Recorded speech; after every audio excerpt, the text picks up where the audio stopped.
thing's going to be lighter than you think. I bet you it weighs about what my car weighs. That would be kind of crazy. I was seeing for 65 Belvedere 2-door that they're allegedly 3,075 pounds. Obviously, no driver. That seems awful light. My guess is that this car, with me in it, would be 3,500. Right. You want to go get the stands? Yeah. Honestly, that might be why I missed it. So you have to jack it up to get the plugs out? On the other side. This side I could get it pretty easily. Yeah, because the motor's over here so I far. don't know what the deal is. Well, you know, the engines are all There's set. be a lot of it. You know what's funny? Whoever put these wire caps on, they put them on the wrong wires. I was looking at that and I'm going like, well, hell, that's why it don't run right. And then I'm going like, well, no, they're wired right. It's just the numbers are wrong. So you think that paint matches all right on that car you just painted? Yeah, you don't? It's a little off. You're full of shit. That son of a bitch is dead nuts. That thing blended like a dream. Are you videoing this? Yeah. Automatically mad. Where do you want these at? Same place we put them on your car? Yeah. That's Master Tinker. So, these are the plugs that came out of the driver's side bank. They're nasty, black, wet.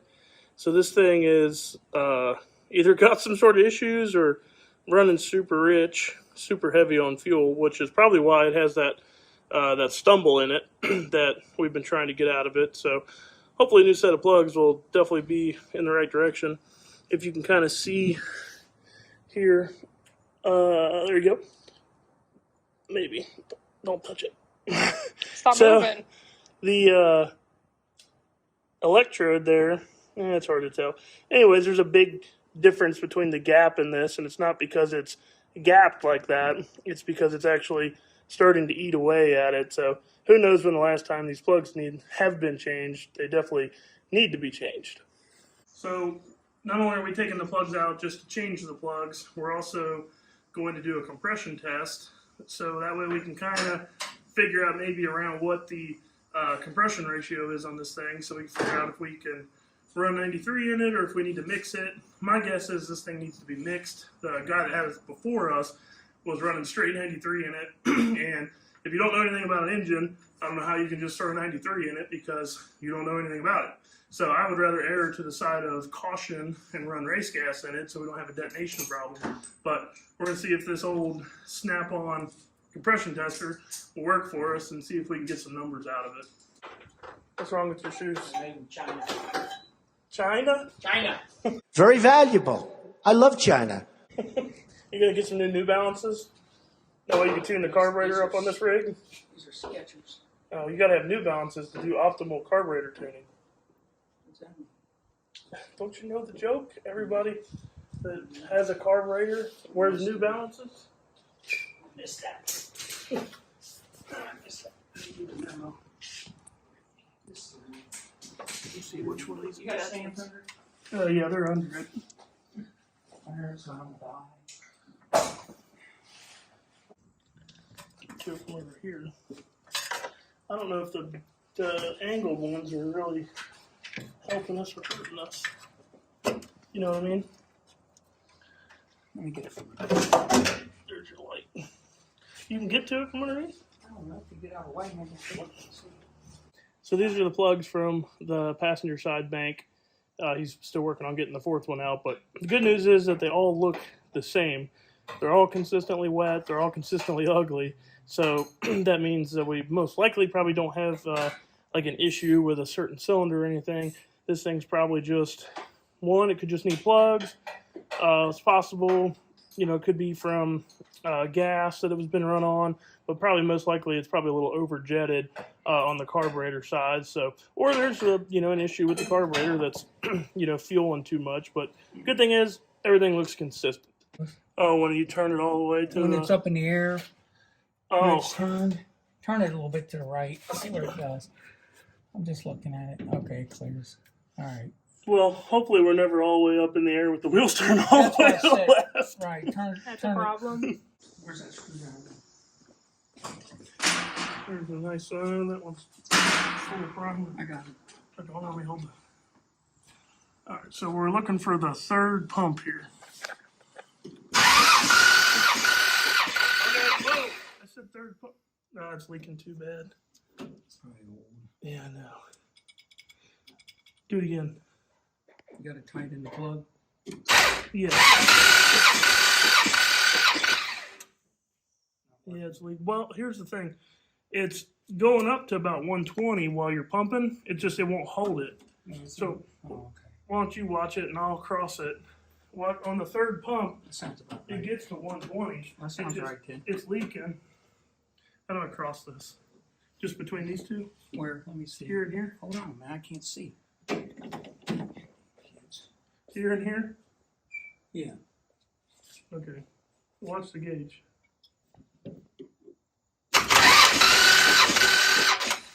That's Sorry, good. that's my fault. Do you see what it got to though? Just keep cranking it.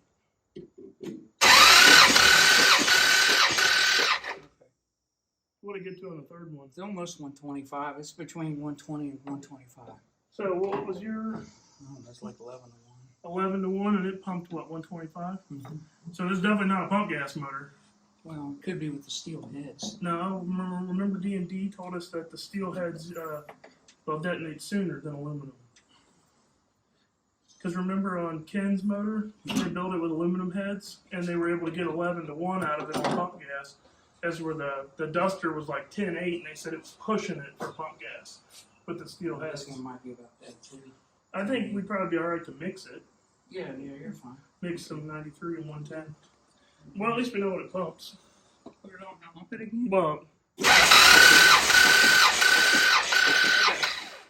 yeah, on the third one, it's getting to like 125, 130. That further than the first one? Well, that's about where the first one was too. Oh, it's spiking. Yeah, if you go on like 4 pumps, it starts going more and more. But hands out of the way. Yeah, go ahead. Hold on, I'm not good at this. I don't like doing this. Well, it ain't gonna hurt you. I know, but I can't get my angle right.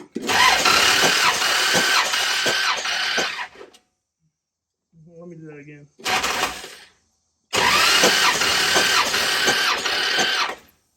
It's about the same. That's good. Yeah, it pumps about the I same. think it'll be all right. Yeah, I think it'll be good. Pulled the wheels off here so we could take a look underneath and see exactly what we got going on under here. So you can see that it is mini tub there. So it still has all the factory frame rails. This is a unibody car. There's no actual frame to it. You know, it's all unibody. Anyways, Dana 60, 4-linked. Just some old school generic 4-link stuff, you know, not a bunch of adjustment, but that's fine. Decent chassis bracket side, you know, once again, not a whole lot of adjustment there. Chassis brackets do hang a little low for my likings. It's one of those things you got to watch putting on the trailer that you don't drag the 4-link brackets. But since this is a street car, it has a muffler setup on it. And I've found that the mufflers like to drag before the 4-link bracket does, surprisingly. But this car is super clean underneath. So far, I haven't found really any major rust with it. Up here, that little bit of, see if I can zoom in for you. That little bit of something right there is about the only thing I've really seen. Which I'm not sure what's going on there because there used to be this shock, what I think is a shock bracket here. So I don't know. That definitely doesn't look original. So I don't know if this car was a ladder bar car at one point that they converted to a 4-link, or if it's always been a leaf spring and then when they mini tubbed it, they converted it over to a 4-link. But it's got aluminum drive shaft in it. They got the wrong caps on this thing, and you can see the caps are digging into the front or to the drive shaft there, the front of the drive shaft. And then I've noticed that the weight has some paint marks on it, and so I'm like, started investigating that, and you can see where the drive shaft has been hitting the floor of the car. And so I believe that what's going on here is right now this rear end is almost fully hanging, but I believe what's going on is when the rear end is up in the car, we're at ride height where it's supposed to be, this bottom bar has downward angle, so that means it's promoting it to squat. And so I think when the car leaves the starting line, it squats, and it already sets so low that I think the drive shaft is actually getting into the floor pan there. So I'm going to try, before we take this thing out, to raise the ride height up a little bit. Even though I really like the way that it sits right now, we can't really be having the drive shaft hitting the floor pan like that. Already got some Viking double adjustable shocks on it too, so those are some pretty decent shocks, you know, not just like some cheap QA1s or anything. So really curious to get this thing to the track and see how it works with just exactly how it was set up when we got it. Got a pretty serious fuel pump on it with a pretty serious fuel line. That looks to be dash 16. That is a ginormous fuel filter. I have seen oil filters on some Hemi stuff that's not that big. But they did a pretty nice job with the mini tub and the 10 work. That's the fuel cell. There's a couple things that are a little bit, you know, a little janky on it, like where they splice that in, that little extension panel there. But for the most part, somebody that worked on this car seemed to have known what they're doing. Judging by the rubber that's on here, it's definitely been raced, but I don't feel like it's been raced a ton, because if you get under my dad's car, oh boy, that thing is covered in rubber. So I don't know how much this car has been raced. Granted, it's on a radial right now. Radials don't make rubber like a slick do, so maybe this car's always been on a radial, and so in that case, maybe it has been raced a lot. I don't know. But so far underneath here, really digging it. An area that these cars always like to rust out is the bottom of the fenders, the rockers here. See these little drains in the pinch welds?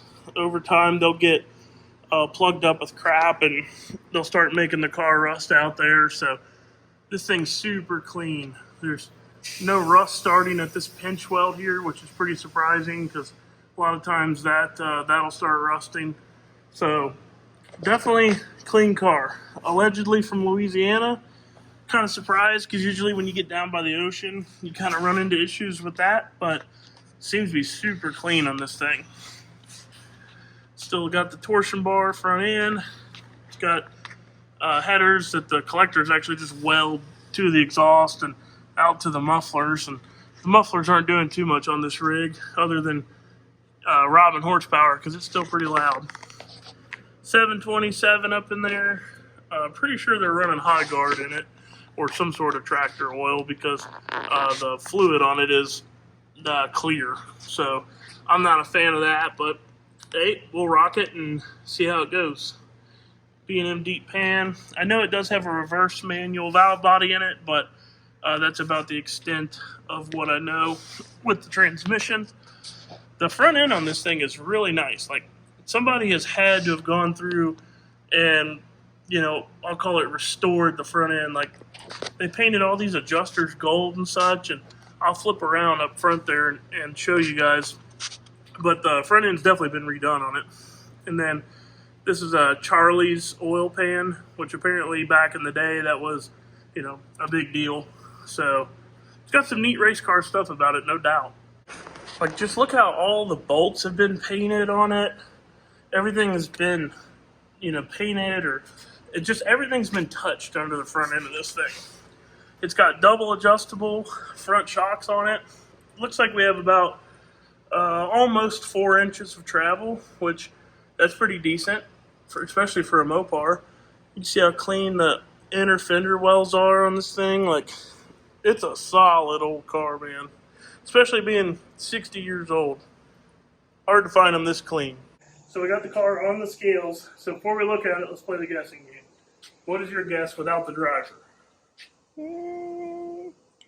I'm going 3120. Okay.